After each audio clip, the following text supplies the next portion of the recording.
მოგესალმებით. დღეს ისეთ თემას ვეხებით, რომელზეც ბევრს ლაპარაკობენ ხშირად რაღაც მორალური ან რელიგიური კუთხით, მაგრამ ჩვენ უფრო სამედიცინო მხარეს მივყვებით. თქვენ გაგვიზიარეთ ერთი YouTube ვიდეოს ტრანსკრიპტი, რომელიც სწორედ სექსის და ჯანმრთელობის კავშირს იკვლევს. დიახ.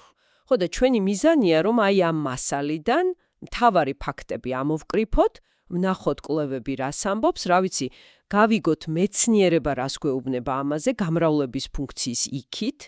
ხო, გასაგებია. ხო, იცით, თქვენ გინდა ცოდნა სწრაფად და თან საფუძველიანად მიიღოთ. ამიტომ ვეცდებით, რომ მთავარი არსი დაგიდოთ წინ. კარგი, მოდით ჩაუღრმავდეთ ამ თემას. კი ბატონო. ხო, და ამ მასალაში მთავარი ის არის, რომ სექსი ბევრად მეტია, ვიდრე უბრალოდ გამრავლება. აჰა. ანუ საუბარია ადამიანურ სიახლოვეზე, კმაყოფილებაზე, სტრესის შემცირებაზე და როგორც ეს წყარო ამბობს, შეიძლება სიცოცხლის ხანგრძლივობაზეც კი. ოჰო.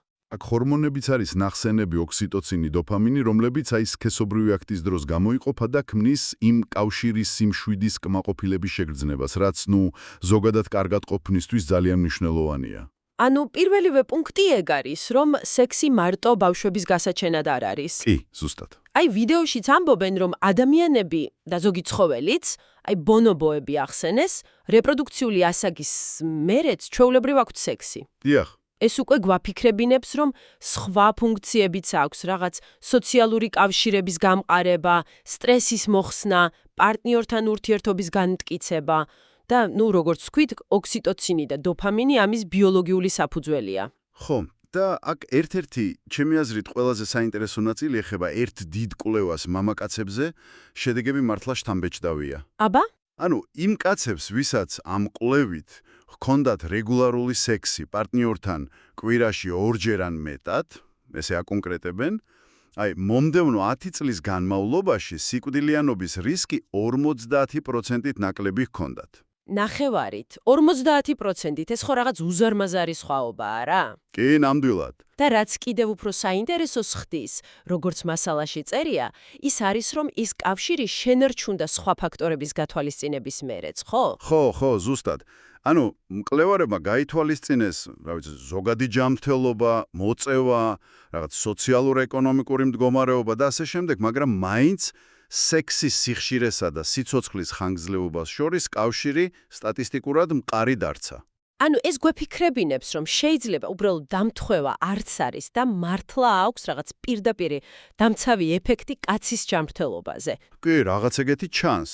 თუმცა საინტერესოა ქალების შემთხვევაში, როგორც ეს მასალა ამბობს, ცოტა სხვანაირადაა საქმე. ხო, ეგრეა. კავშირი კარგად ოფლასთან და შეიძლება ხანგრძლივობასთანაც არის, მაგრამ აქ უფრო მთავარი ყოფილა არა მარტო სიხშირე, არამედ ურთიერთობის და თვითონ სექსუალური გამოცდილების ხარისხი და კმაყოფილება.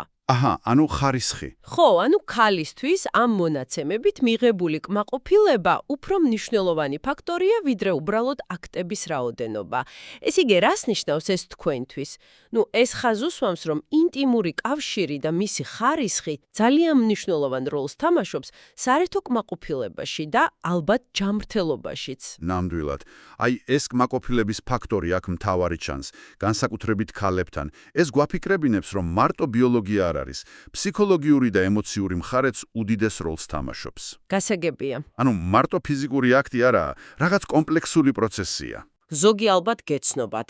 მაგალითად ის ცნობილი ამბავი, რომ კაცები სულ ყოველ 3 წამში სექსზე ფიქრობენ. ხო, ეგ ერთ-ერთი ყველაზე პოპულარული მითია, რომელსაც აქ წარმოდგენილ მონაცემები ნამდვილად არ ადასტურებს. ანუ ტყუილია. რეალობა ისაა, რომ ფიქრის სიხშირე ძალიან ინდივიდუალურია კაცებშიც და ქალებშიც. დღეში რამდენჯერმე რომ მიფიქრო, კი ბატონო, მაგრამ ყოველ 3 წამში ეგ აშკარად გადაჭარბებულია და სტერეოტიპია რა. გასაგებია. კიდევ ერთი. ქალები მენოპაუზის მერე სექსუალურ სურვილს კარგავენ. რას ამბობს ამაზე ეს მასალა? ეგეც მცდარ წარმოდგენად არის მოხსენიებული. სურვილი აქაც ძალიან ინდივიდუალურია და ბევრი ქალი ჩვეულებრივ აგრძელებს აქტიურ სქესობრივ ცხოვრებას მენოპაუზის მერეც. რაღაც ჰორმონალურ ცვლილებებს შეიძლება კონდეს გავლენა კი, მაგრამ ეს ავტომატურად არ ნიშნავს, რომ სექსუალური ცხოვრება მთავრდება. რომ სექსი კარგი ვარჯიშია და 500 კალორიას წვავსო. ხო, ეგ რიცხვიც როგორც ჩანს საკმაოდ გაბერილია. აქ მოყვანილი მონაცემებით საშუალოდ სექსის დროს იწვება ასე 100-150 კალორია.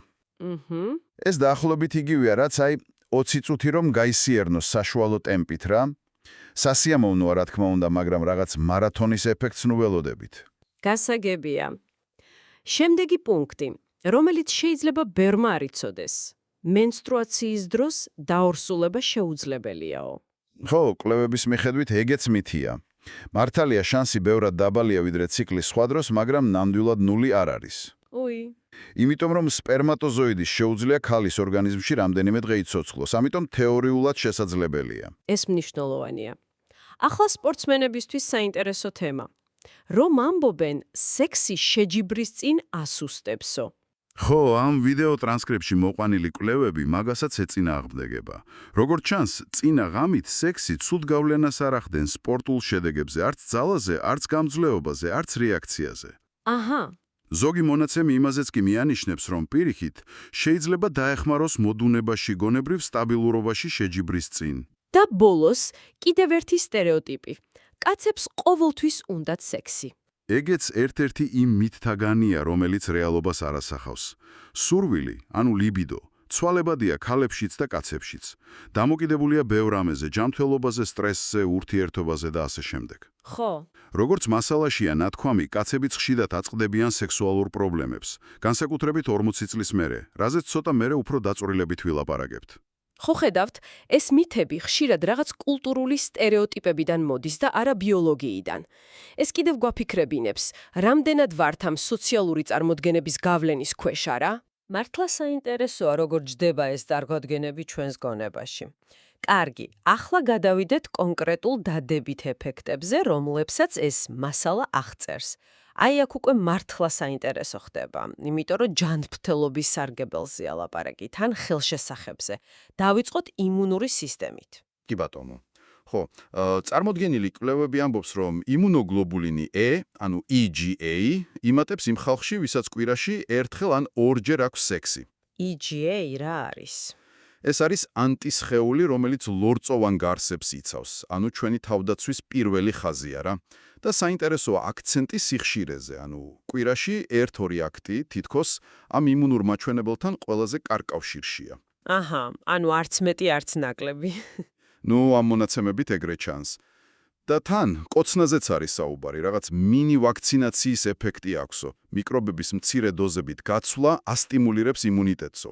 კოცნა როგორც მინი ვაქცინა, ეგ მართლა კარგად ჟღერს.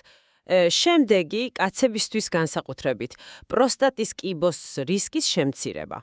აქაც კონკრეტული ციფრებია. რისკი მცირდება დაახლოებით 30%-ით იმათში, ვისაც თვეში 21-ჯერ ან მეტჯერ აქვს ეაკულაცია. ოჰო, 30% საკმაოდ ბევრია?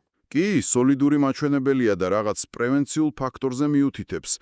და თან რეგულარული სექსი, როგორცაც მასალა ამბობს, ერექციული დისფუნქციის რისკსაც ამცირებს. ასევე ახსენეს სისხლის წნევის დაწევა, რაც ორივე სქესისთვის ძალიან მნიშვნელოვანია, განსაკუთრებით დღეს, გულ-სისხლძარღვთა დაავადებები რო ასია გავრცელებული. ნამდვილად, ეს პირდაპირ უკავშირდება გულის ჯანმრთელობას. და ამავე დროს საინტერესოა, რომ ინტიმური სიახლოვე, ჩახუტება შეიძლება გაციების და ვირუსების სიმწვავესაც ამცირებდესო. კიდევ ერთი ძალიან კარგი სარგებელი, ძილის ხარისხის გაუმჯობესება. აქ ლაპარაკია თითქმის 60%-იან გაუმჯობესებაზე ორივე სქესისთვის. მგონი უკეთეს წილზე არავინ იტყვის უარს. და არანაკლებ შთამბეჭდავია ტკივილგამაყუჩებელი ეფექტი. აი ვიდეოში ამბობენ, რომ სექსი ეფექტური ყოფილა შაკიკის მქონე ხალხის დაახლოებით 60%-ში, ტკივილის შესამსუბუქებლად ან სულაც მოსახსნელად. 60%? ეგ ძალიან მაღალია შაკიკისთვის. კი, ძალიან მაღალია თუ გავითვალისწინებთ რა რთული სამართავია შაკიკი. და თან ორგაზმის დროს ენდორფინები გამოიყოფა და ზოგადად ტკივილის ზღურგლს ზრდის, ანუ ტკივილს უკეთ იტან. ნამდვილად შთამბეჭდავია. ამას ემატება ბედნიერების განცდის ზრდა და სტრესის მიმართ მდგრადობის გაძლიერება. ხო. ანუ ვინც რეგულარულად და კმაყოფილებით ცხოვრობს სკესობრივად, ამ მონაცემებით სტრესს უკეთ უმკლავდება. და კიდევ ტვინის ფუნქციების გაუმჯობესება ხანდაზმულებში. დიახ, და კიდევ ერთი საინტერესო დეტალი კაცებისთვის.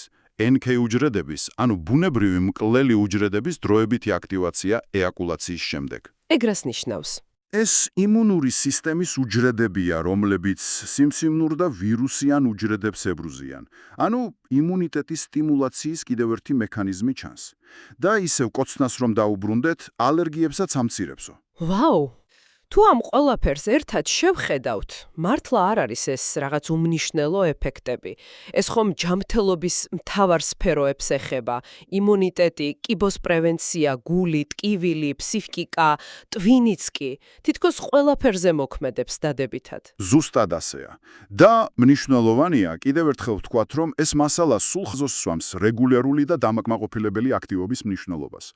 აი, იდეალურ სიხშირედ ხშირად კვირაში დაახლოებით 2 ჯერ სახელდება ამ კვლევებში. ხო, თუმცა რა თქმა უნდა, ეს ძალიან ინდივიდუალურია. რა თქმა უნდა, პარტნიორებზეა დამოკიდებული, სურვილზე, შესაძლებლობებზე. მოდით ახლა სწორედ სიხშირეზე და იმ გამოწვევებზეც ვისაუბროთ, რაზეც ეს მასალა ლაპარაკობს.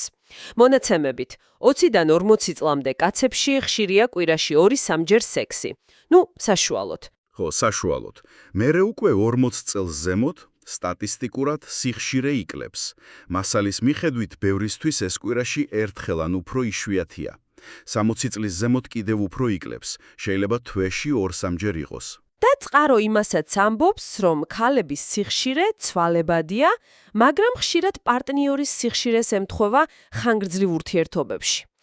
აქვე უნდა ვთქვათ, რომ ეს მონაცემები ძირითადად ეხება ჩვეულებრივი ერთ პარტნიორთან ურთიერთობებს და ფოკუსი სამედიცინოა, არა მორალური. კი ეგ მნიშვნელოვანია და აქვე უნდა ვახსენოთ გამოწვევები.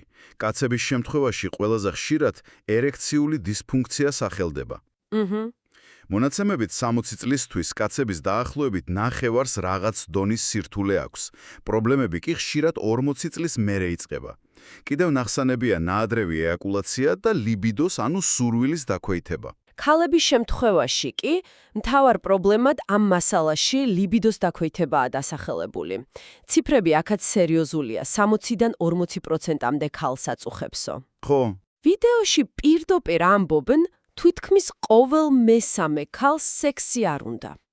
ეს ძალიან სერიოზული თემაა, რომელიც მარტო ურთიერთობაზე კი არა, ქალის კარგად ყოფნაზეც მოქმედებს.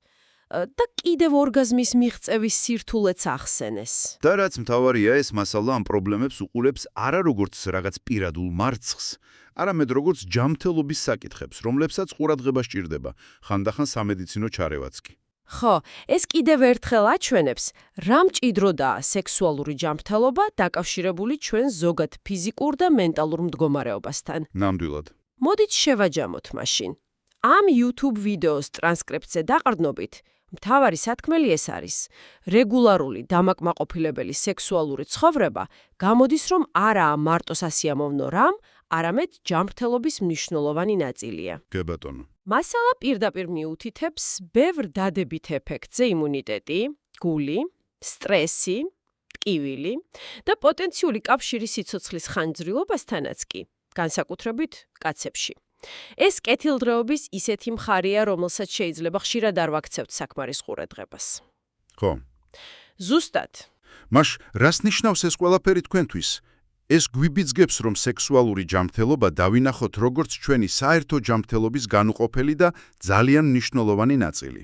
დიახ, და აუცილებლად ისევ უნდა გაუსვათ ხაზი კმაყოფილების ფაქტორს, რომელიც როგორც ვნახეთ, განსაკუთრებით მნიშვნელოვანია ქალებისთვის და იმ მრავალმხრივ გავლენას, რაც რეგულარულ სექსს შეიძლება კონდეს ჯანმრთელობის ამდენ სხვადასხვა ასპექტზე.